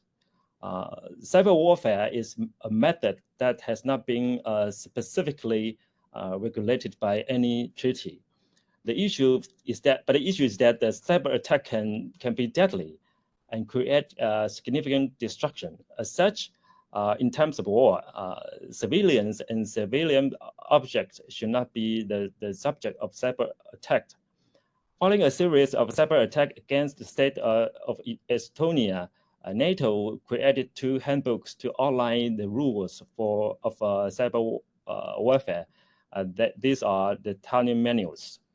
Although both manuals are not legally binding, but they remain the most comprehensive guide on how international law applies in cyber warfare. Please turn to the second slide. Okay. So I will take a short look at the current treaty law in cyber context. There are very few treaties deal with cyber activity directly. Some obvious examples are the Convention on Cybercrime, 2001, and its additional protocol, and Shanghai Cooperation Organization's International Information Security Agreement, and the ITU Constitution and Convention and international telecommunication regulations. In the field of treaty law regarding use ad bellum and use in bello, namely international humanitarian law, these non-cyber-specific treaties are presently playing the most important role in cyber warfare. Central among these treaties are the UN Charter with respect to use ad bellum and 1949 Geneva Protocols and their 1977 additional protocols in international humanitarian law. The above-mentioned instruments are of general applicability to cyber warfare, and the current text for us is how those norms can be interpreted in cyber warfare. And this is one of the most important objective of the international group of experts that drafted the Tallinn manuals. The Tallinn manual, especially for the version 1.0, achieved some significant interpretation to cyber warfare related to treaties in use ad bellum. The first one is the meaning of the term the use of force under the UN Charter, Article 2.4. All experts drafting Tallinn manual agree that a cyber operation by one state against another that cause injury or death to individuals or damages or destruction to property qualifies as the use of force. But no consensus was reached on the exact threshold at which cyber attack crossed into the use of force. In my opinion, cyber operation cause effect to the loss of functionality, permanent loss of functionality, or extensive loss of functionality will be equivalent to the level of use of force prohibited by the Article 2.4 UN Charter. And this level of cyber operation could also trigger the right of self-defense under Article 51 of the UN Charter. In some, if the cyber attacks by a non-state actor could be attributed to a state, the state responsibility will occur. Okay, regarding to the interpretation of use in bello, namely the international humanitarian law to warfare. In international humanitarian law, there are three important principles, namely the principle of distinction, principle of proportionality, and principle of precaution apply in cyber warfare. The prohibited attacks are unlawful attack to civilians and civilian objects and certain protected persons and objects. Attacks are required to consider expected collateral damage, assessing the proportionality, and must take precaution to minimize such damage whenever attacks are engaging. The Tallinn manual defines a cyber attack as a cyber operation, whether offensive or defensive, that is reasonably expected to cause injury or death to person, or damage or destruction to objects. The additional Protocol 1 provision referring to attacks apply to cyber operation. The other interpretation question of international humanitarian law to cyber attack is whether the term civilian object extend to civilian data. If yes, the cyber attack designed to destroy civilian data would be prohibited by Article 52 of Additional Protocol 1. If not, civilian data is a lawful object of attack except the physical damage or injury to person are caused. But the consensus has not been reached on these issues of interpretation. Okay, let me turn to the third slide of my presentation. Regarding the customary law and general principle of law applicable to cyber warfare. 请转到下一页啊。Despite of the lack of cyber-specific treaties and the limits of interpretation to to existing treaties, some customary and general principle of international law might be supplementary in cyber context. In the call for China case, the International Court of Justice of the UN stated that every country carries an obligation not to allow knowing its territory to be used for act of contrary to rights of other states. And this rule is universally accepted and adopted as the base for Thailand Manual, Rule number 5. It provides that a state should not knowingly allow the infrastructure located in its territory or under its exclusive governmental control to be used for acts that adversarially and unlawfully affect other states.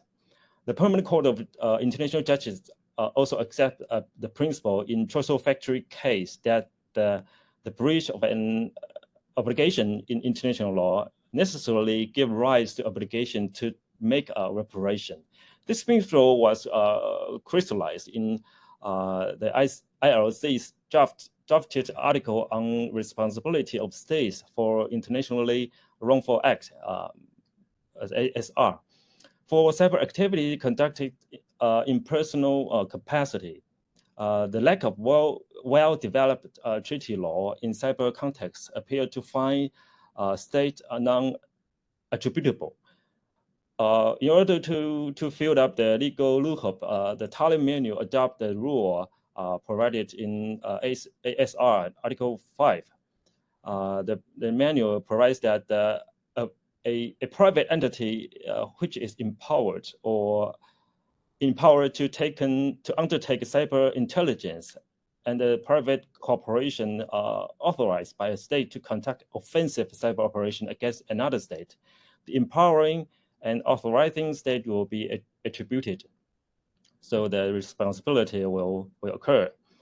The Article 8 of the ASR provides that the conduct of a person or group of persons should be considered as an act of state under international law if the person or group is in fact acting on the instruction or under the direction or control of that state in carrying out the conduct. The Thailand Manual adopted this idea by applying private company or citizen contracted or called upon by a state to conduct cyber operation against another state. According to Thailand Manual, version 1.0, the manual providing an organized group with malware and training necessary to carry out cyber attack against another state will constitute the effective control of the use of force as elaborated by the ICJ in Nicaragua case. And the Article 11 of ARS attribute to a conduct of private actors to state when the state acknowledge and adopt the conduct as its own. The Thailand Manual applies this article to state that supports non-state actor conducting cyber operation against another state, and that use is cyber capability to protect the non-state actor against counter cyber operation. Okay, 请最后一张啊。So because of the limit of time, I will to conclude very briefly. As we know, both Thailand Manual per se are not a formal source of international law in the context of Article 38 of ICJ statute, and are not legally binding as well. But many rules of them are manifestation of traditional jus ad bellum and international humanitarian law provided by related convention and protocols, and are transformed from the RS and relevant customary international law in cyber context. Therefore, the rules of Thailand Manuals, both of them, have important normative nature that could not be ignored. But there are still some limits for both manuals. For example, the cyber operation conducted by private individuals, like the patriotic hackers. This operation cannot regulated by Thailand Manuals or international law, but they might probably fall into the field of domestic law, especially for the tort claim. And this means that there are still many work needs to be done by states, by international organizations, NGOs, academics, civil societies, non-state actors for the development of a more suitable international framework in cyber context. That's my brief presentation on the topic today. Thank you for your listening. I will give the floor to Dean Chen. Thank you, everyone.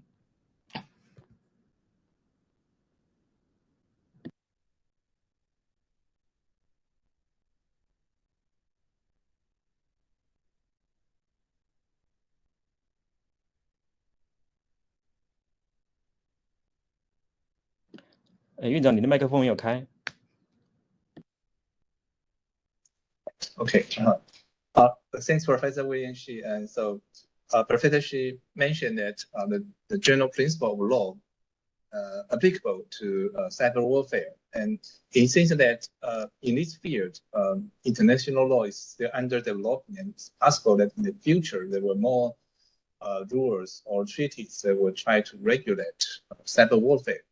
So including the issue that we discussed today. I have seen some audience already raised questions. Yeah. The first one, Henry said, well, actually, I told many people that actually I am new learner of internet governance. Although I know little in this field, I know this is important, and so I need to do this, arrange this event despite my undereducated in this field. But Henry Tsai told me a lot about internet governance. His question is, he asked Ruslan, although Russia closes Facebook, Twitters, and etc., but they still have the national TV news broadcast to the world. So we can see it right now in Taiwan on internet, via rt.com or .rt domain. Is this asymmetry access to the internet still good and acceptable under internet governance? Thank you, Mr. Henry, for your question. Everybody understands that it is a difficult question, and we shall consider it from two approaches. From the first one, I believe it is not acceptable at all, because everybody understands that context of news are creating war in Ukraine and in the world at the moment. So it is not acceptable, it is understood. But what we shall do, and what real mechanism to do to stop this propaganda, fake information, and stopping this informational war. I believe, and I agree with previous speakers, that nobody can interfere into internal actions of the country. It is basic principle of international law. I believe that principle of freedom for information shall prevail before political games of different countries. But what we can do from Ukrainian practice, I can state that Ukraine is blocked all the Russian sites without any exemption. Non-Ukrainian at the moment can read Russian news. Non-Ukrainian at the moment can watch Russian news as it was earlier. So I believe it is competence of each country. If the country believes that this source of information is not true, is causing problems in the world, it can cancel access of nationals to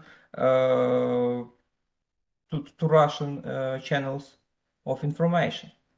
But when we speak about internet governance, I think that if we shut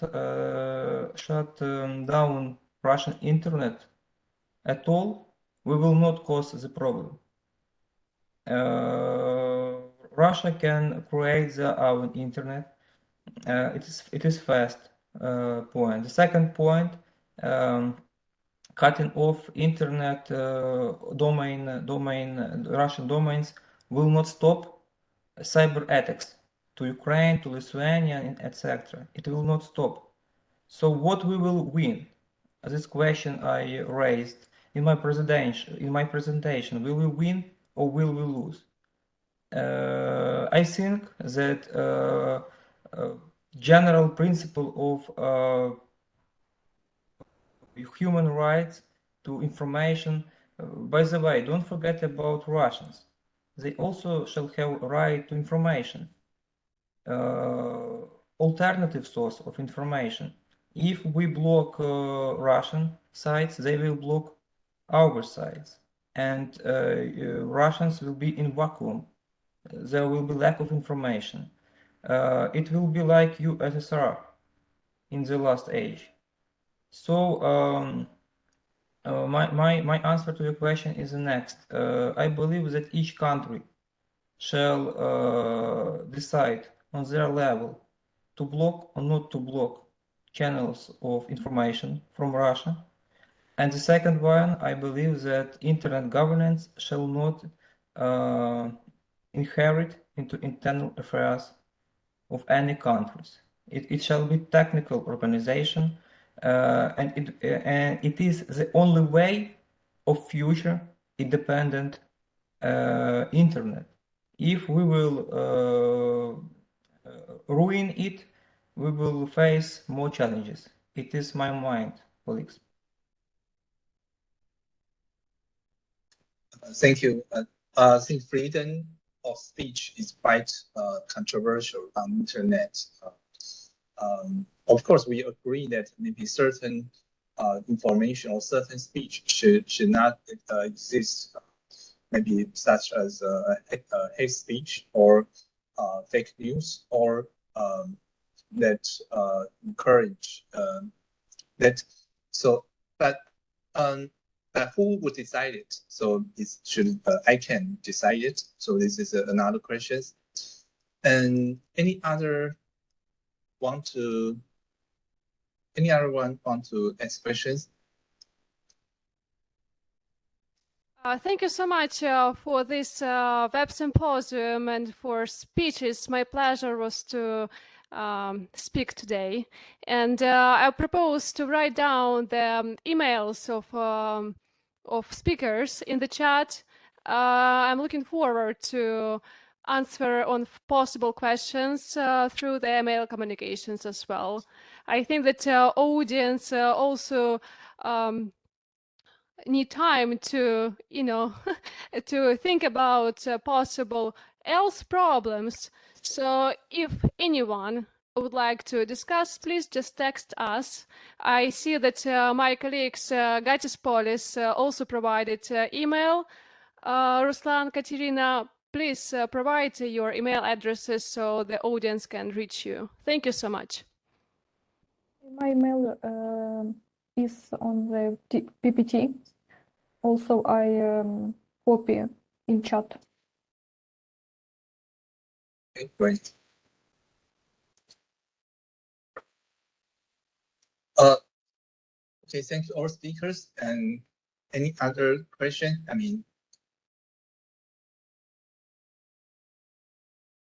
Okay, President Wu, please. I'm not a legal professional, and I was just in the ICANN politics. So I like to share with you the history of the ICANN started.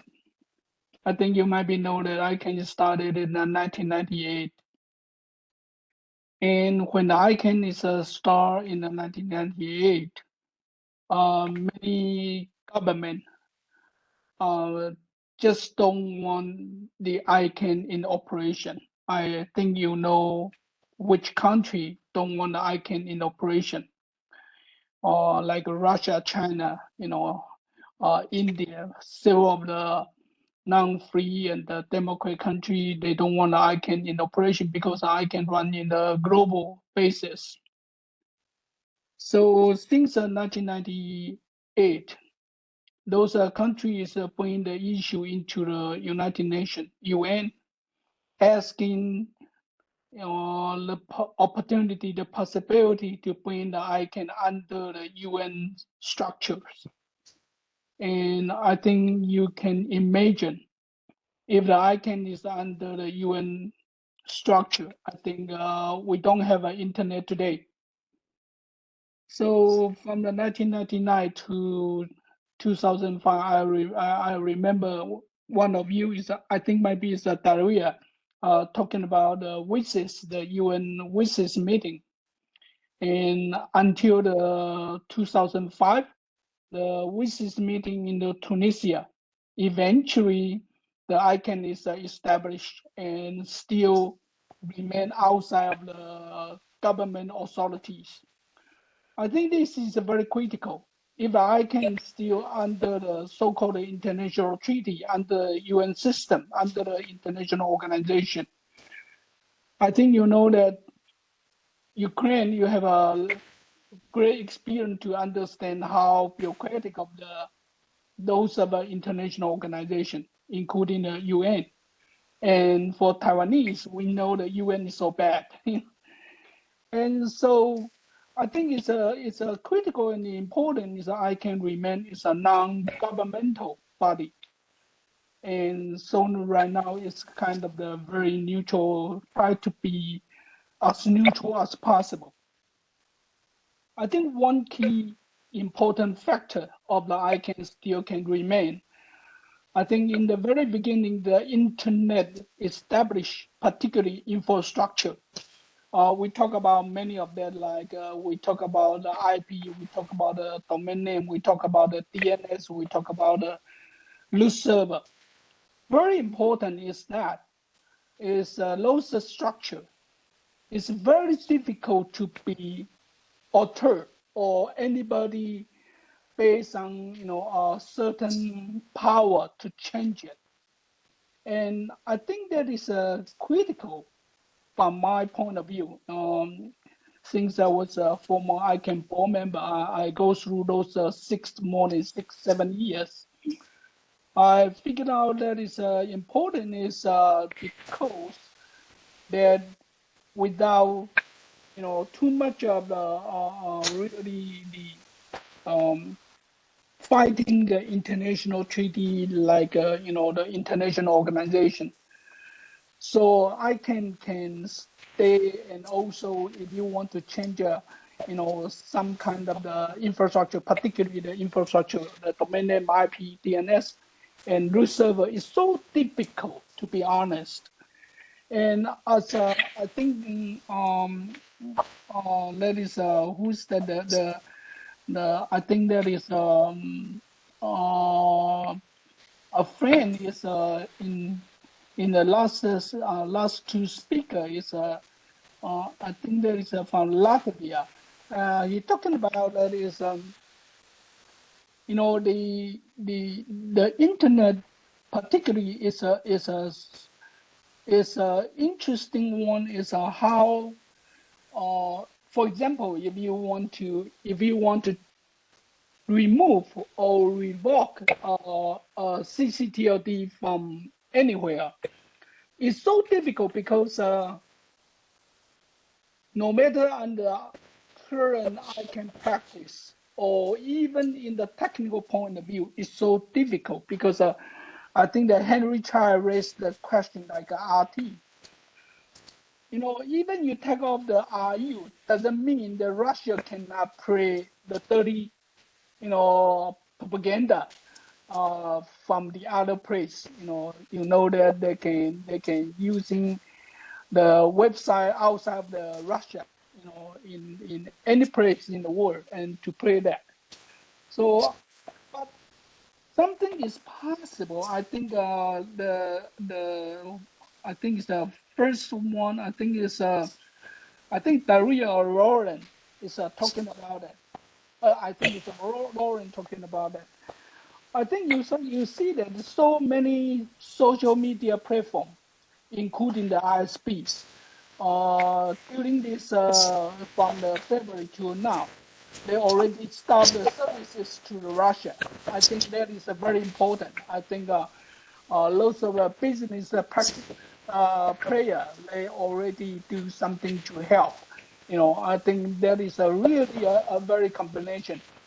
And I think next week, in another session, I will be trying to, talking about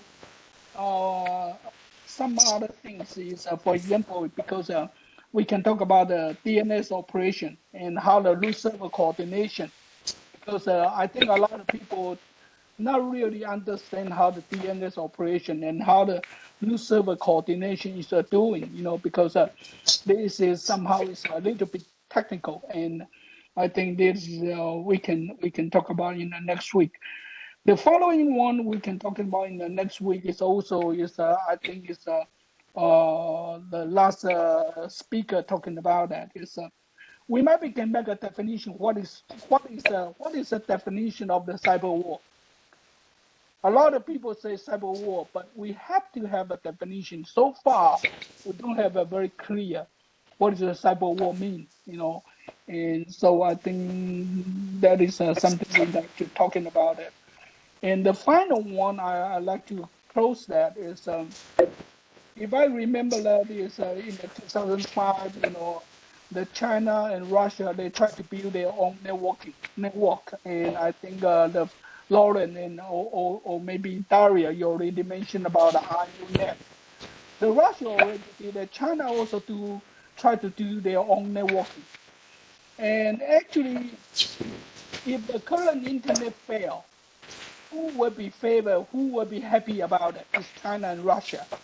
So if we cannot maintain the global internet, I think the benefit to the Russia and China is not ours, because they really like to see the internet is split and is fragmented, because there's a best benefit for them to control their people and control the ideology of their whole nation.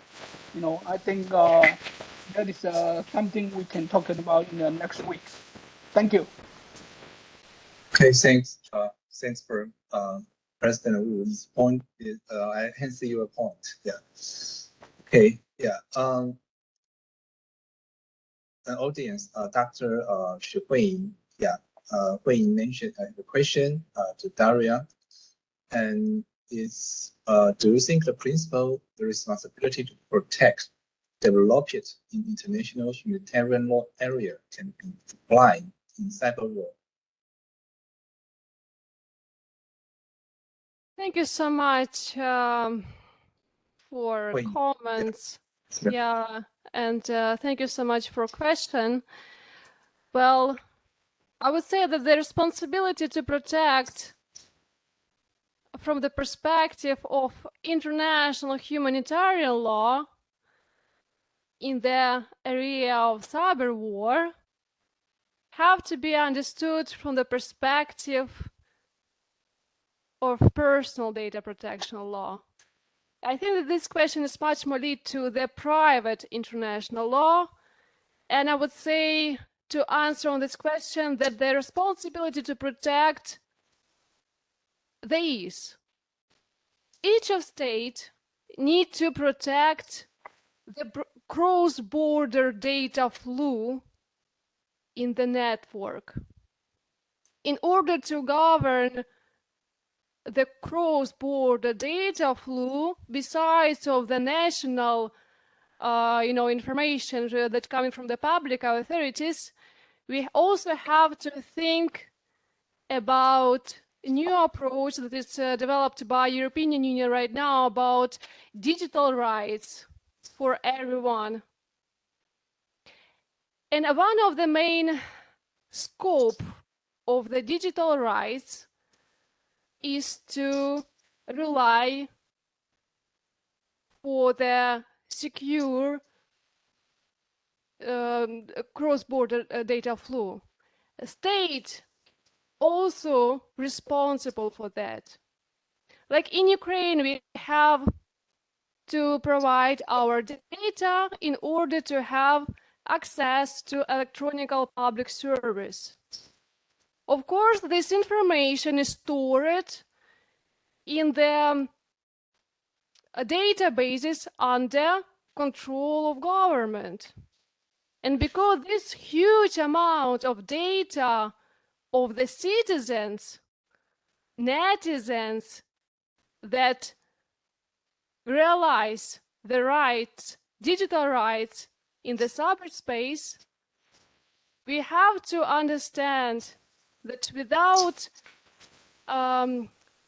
impact and coming from the state that is understand as a guarantor of the safety of personal information, we need to trust our government. So I would say that the responsibility to protect that relying to the government correlate with private interest of each of us, of each of individual. But the degree of trust in each of state can be different, up to the how country understand the rule of law in the cyberspace. So I would add, besides of the mentioned principle in the question, also the consideration about the rule of law in the cyberspace. The rule of law is a safeguard of internet governance and our data. Thank you.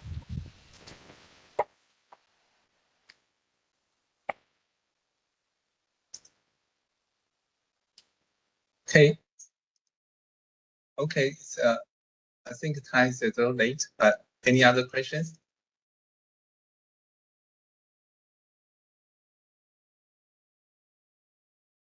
Okay, if there's no more question, and I have Dr. Xu had raised the hand. Okay. Okay, so please answer your question.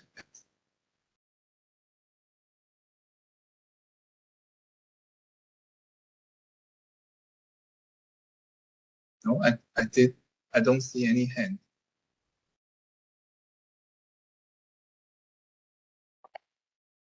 Okay, anyway, if there's technical problems to arise some questions from someone, me and all speakers, we are really open and free to discuss possible considerations. And we're also looking for open mind ideas of our Taiwanese colleague. We are welcome to you. Thank you a lot for the conference, for the event that hosted and organized by our Taiwanese colleague. We're looking forward to cooperate in the future as well. Thank you. Yeah, thank you. Yes. On the next week, we have the second session on June 16th. The topic is Internet Governance in the Real World, the role of ICANN and Internet community. It's moderated by President Wu, President of Taiwan Internet Governance Forum. So I'm looking forward for your participation in the next week. Before the end of today's session, we need to we have some information to let you know that our university, National Yang-Ming University, is now offering full scholarship for student for Ukrainian students, and begin from this fall semester. And so it's the deadline for application is June 30. It's basically we made some fundraising, and thanks for those including our university's alumni donation, and also there's a non-profit group organization called the Chih-Hsiung. They generously donate funds for those for this project, and it's for tuition, so the student do not need to pay any tuition, and also we have some fund to sponsor their living cost. And so I will attach the link. This is the link for this information. So please distribute this to your friends. Yeah. Okay. Thanks all for your participation tonight. Before the end, can we have a full picture taken together? Audience, could you please turn on your webcam so we can have photo as today's member.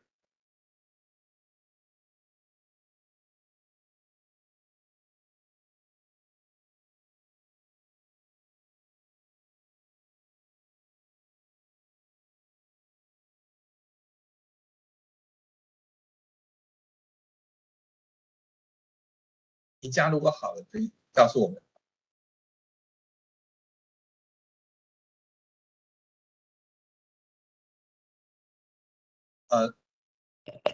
Rusen, do you want to talk?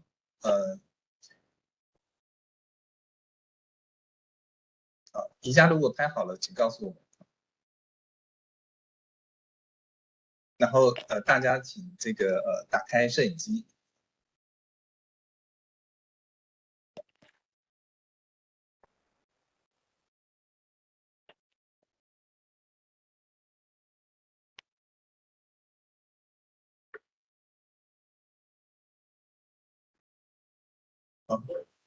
如果没有更多人打开的话，那我想就这样子拍照好了。Wow, what a nice faces. And thank you so much, Professor Dean Thomas Chen, for the scholarship program for Ukrainians.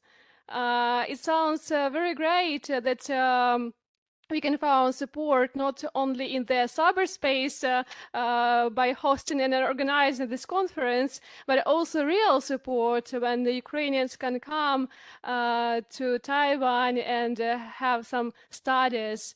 Thank you so much for this support and financial funds for Ukrainians. I believe that Ukrainians can reach success not only in the law, but also in different subjects, different fields of the study that universities provided.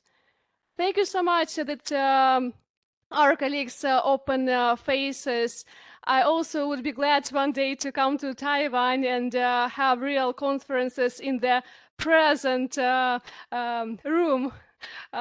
Thank you so much one more time, and love from Ukraine. Thank you. Yes, thank you. Yes, the scholarship is for every school, every program. Okay, thank you all for participating.